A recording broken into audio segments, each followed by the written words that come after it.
और सवाल है वो सवाल खड़े हो रहे हैं उस दरबार पर जो आज दुनिया का सबसे फेमस दरबार है, जो आज बिल्कुल सुर्खियों में एकदम छाया हुआ है, बागेश्वर वाले बाबा पंडित धीरेन्द्र शास्त्री का दरबार। कुछ दिनों पहले बागेश्वर धाम में दरबार के दौरान एक पत्रकार ने जब बागेश्वर बाबा को बीच में टोका, उनसे सवाल किया, तो बाबा ने कैसे उसके पर्चे निकालने शुरू किए और किस तरह भरे दरबार में बाबा का पारा हाई हो गया। एक संत को क्या ऐसा बर्ताव करना चाहिए? उनकी भाषा सुनिए, देखिए जरा, ये बागेश्वर वाले बाबा है। कहाँ से हो? दिल्ली। है? दिल्ली। यहाँ क्या कर रहे हैं? मैं पत्रकार हूँ, आपका कथा कवर करने के लिए आया हूँ। कथा कवर करने आए? ये तुम्हें सलाह किसने दी थी कि जो है बीच में हम बोले? ये मैंने अपनी इच्छा से किया था। मेरे इसके मन पीछे कौन है? नहीं, ये मेरे मन से आ रहा था कि मेरे को ऐसे पूछना चाहिए आपसे। अच्छा, इन पर्चों में क्या लिखा है? मुझे नहीं पता। तुम ठन गोपाल हो? अच्छा, तुम्हें क्या पूछना है? वही लिखा है। अच्छा। यस, पहले एक डेमो देखो तुम। हमें ये ज्ञात था तो जब हम दरबार में बैठे थे तब 2 पर्चे बनाकर हमने पहले ही रख लिए थे। हम बेटा बागेश्वर वाले हैं, कच्ची गोली नहीं खेलते हैं। न कटा पढ़, ये तेरा इतिहास। ये क्या लिखा है?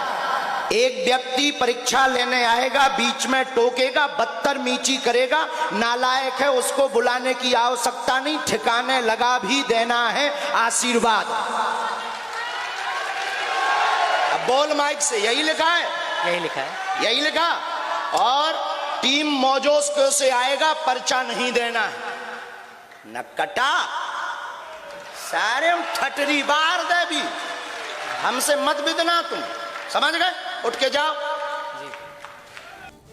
कुटी बाबा, इसमें हंसने की कौन सी बात है? वो ठटरी बात है, गद्दी पे बैठे। ये आपको सही लग रही भाषा? आप तो खिलखिला के हंस रहे हैं। तो हम इस पे हंस रहे, गद्दी पे बैठे, ऐसा अच्छा नहीं लगता।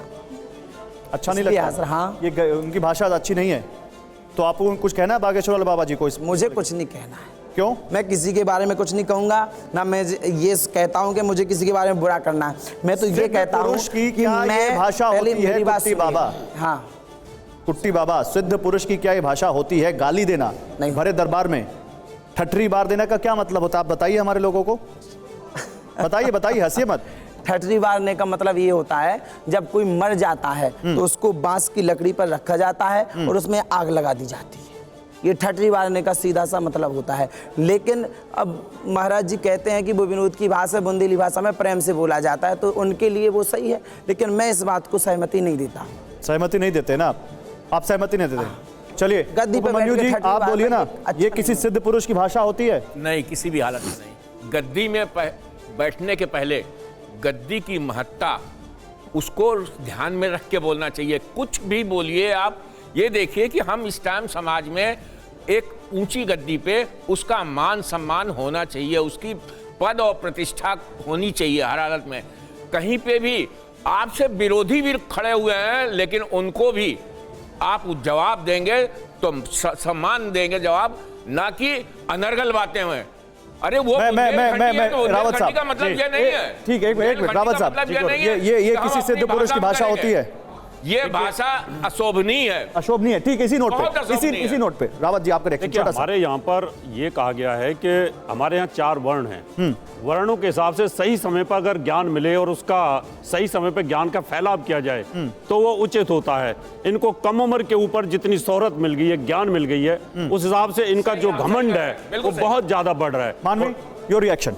ये बागेश्वर वाले बाबा इस तरह से चलिए, वो पत्रकार ने बीच में टोका भी, गाली देंगे इस तरह से? नहीं, बिल्कुल भी सही नहीं, क्योंकि जैसे अभी इन्होंने भी बोला कि जिस पोजीशन पे वो है, जहाँ पे वो गद्दी पे अपने बैठे हैं, तो उस हिसाब से ये भाषा का मुझे नहीं लगता कि ऐसा उपयोग करना चाहिए। बिकॉज जो लोग बैठे हैं उनको क्या फील हो रहा होगा, वो क्या वहाँ पे अनभक्त आए हुए हैं। एक तरफ अनभक्त आपको इतना ज्यादा बिलीव करते हैं, वो भगवान में भी इतना विश्वास नहीं करता जितना आप पे विश्वास करते हैं, और ऐसा भाषा अगर वो सुनेंगे तो क्या बाबा जी, फिर तो यही बात है, आप जैसे बाबा जिनको ज्यादा फॉलोअर्स मिल जाते हैं, ज्यादा भक्त मिल जाते हैं, जब बहुत लाखों की भीड़ लग जाती तो सिर के ऊपर जो मस्तिष्क है, जिसमें एक विवेक नाम की चीज होती है, वो खत्म हो जाता है ना?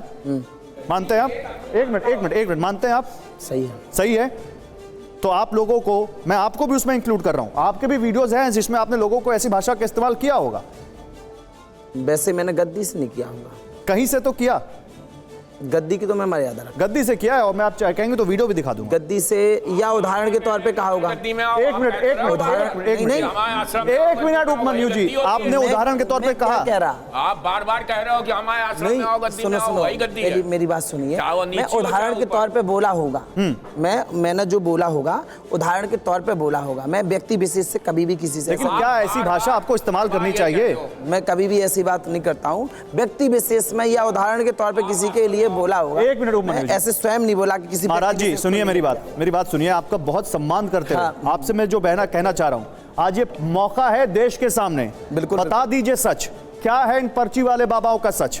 ये चमत्कार आपका फेल हो गया, पूरे देश ने देख लिया, पूरी दुनिया ने देख लिया, टीवी पर इस वक्त आप लाइव हैं और सब देख रहे हैं। मेरी बात नहीं, सुन मेरी सकते हैं। रिक्वेस्ट है आप मेरी आपसे, बात तो सनातन धर्म को बचा लीजिए, सनातन धर्म को बचा लीजिए और पर्ची वाले बाबाओं का सच बता दीजिए आज। आप मेरी बात तो सुन लीजिए, पर्ची वाले बाबाएं कई हैं, लेकिन आप धाम पे आके देख लीजिए, पर्ची बनने के बाद आपका काम हुआ है नहीं हुआ है, तब आप ये कहेंगे सनातन धर्म के खिलाफ है।